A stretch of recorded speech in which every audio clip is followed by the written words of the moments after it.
Hey everyone, this is Swapnil for thinkdigit.com, and today we will be doing a video review of the Nikon Coolpix P7700, or as I like to call it, the Black Beauty.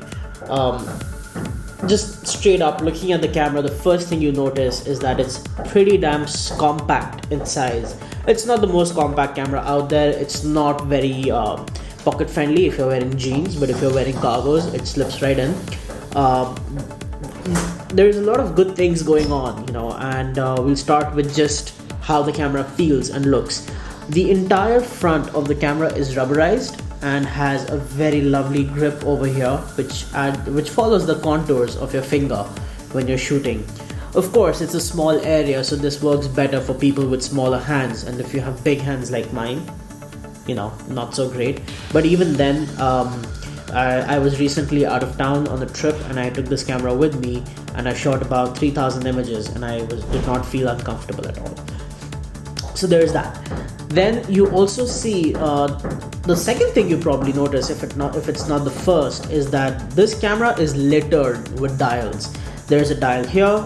There's about 3 dials on top. There's 2 dials on the back. So you have a regular dial that you find pretty much every point and shoot, and then a dial here to change your aperture, shutter speed, or whatever mode you might be shooting in, a setting corresponding to that. There's a quick dial to do exposure compensation in 1/3 of a stop increments, and then there's a dial to allow you to access quick settings right over here on the left side, which gives you access to ISO, white balance, bracketing, and image quality settings, etc. There's like a tiny little switch here that you can use to raise the flash. It's pretty nifty.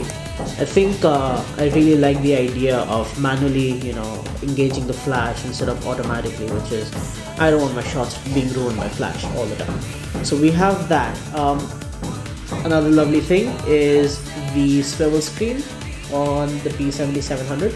It pulls right out, it turns around all the way, and it's pretty useful, especially if you're shooting in at weird angles, going low, going high, things like that. It's also awesome if you're taking a self-portrait, so you don't have to look like a monkey in reflections. Anyway, it also has a dedicated hot shoe flash port, with which you can attach any of Nikon's existing SD800, 900, 910s, whatever, if you might have one. Besides the dials, there's also a ton of buttons. So you have a display button here, which can be configured for various things. You have on the front a function 1 button all the way at the bottom. This is somewhat the same in design with respect to the depth of preview buttons you would find on a DSLR in terms of at least placement. And then there's a function 2 button on top. Now if you go into the menu of the camera, you can configure various combinations of function 1 button with the various dials and other buttons to perform certain features.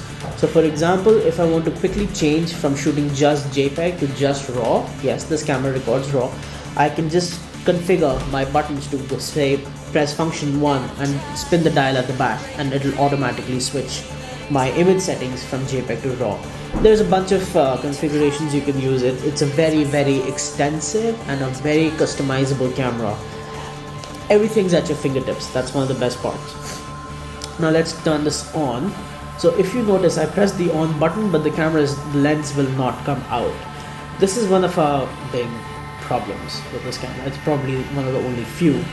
If your screen on the back is closed this way, your camera will not start up. No, you can try whatever you want, it's just not going to start.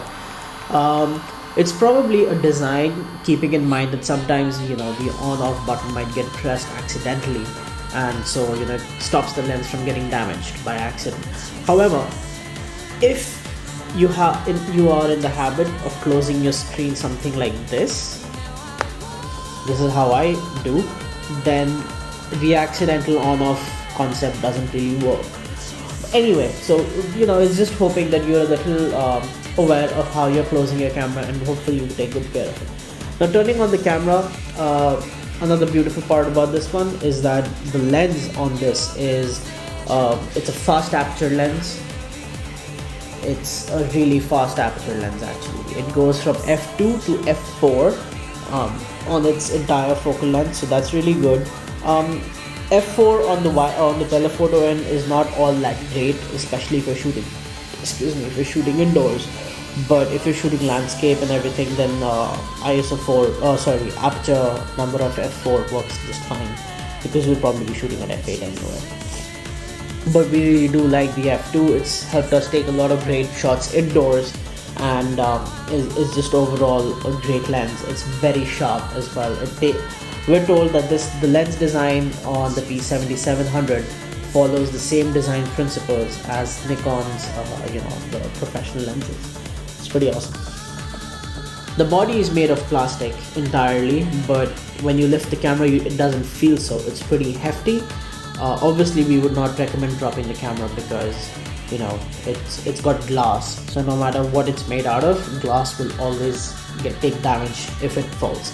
So other than that, the camera is pretty good to hold. One of our really favorite features on this is the zoom. The zoom can be configured to travel at its normal speed. It can also be configured to use a mode which is called silent zoom. Now the only catch with that is that when you're zooming in and out, you will not hear a sound. You can be in a completely silent room, put your ear to the lens, and then try zooming in and out, you will not hear a thing.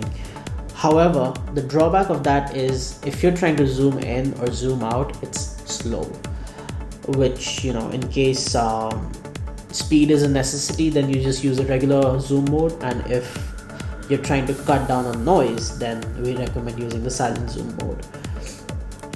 Other than that, the camera does standard 1080p video.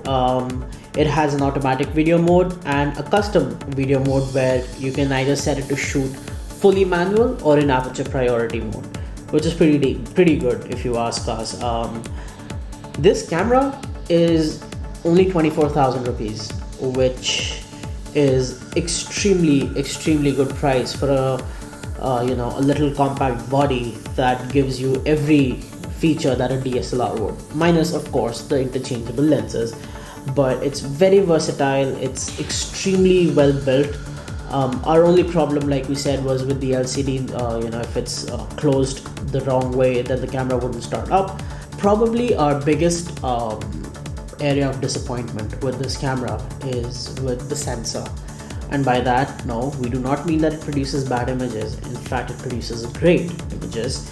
The only problem is that at a time where all other manufacturers are trying to push bigger sensors into their advanced point and shoot cameras, Sony's got the RX100 with a 1-inch sensor, Canon's got the G1X with a APS-C sensor. We're really disappointed with the fact that Nikon has put a regular point and shoot sensor into this camera, when it could have actually used a bigger sensor. Especially they have the technology, but bigger sensor with these sort of features would have made the P7700 an ideal companion for not just a professional but even an amateur photographer. But that doesn't mean to say that the regular sensor does not produce stellar images. It does, but we were just hoping that with a bigger sensor we'd get better noise performance, etc. But it's all we're sure that Nikon's taken a call on this. We're hoping though that the next version of the series will probably incorporate a bigger sensor into the camera. So there you have it, our full video review of the P7700, or as I like to call it, the Black Beauty.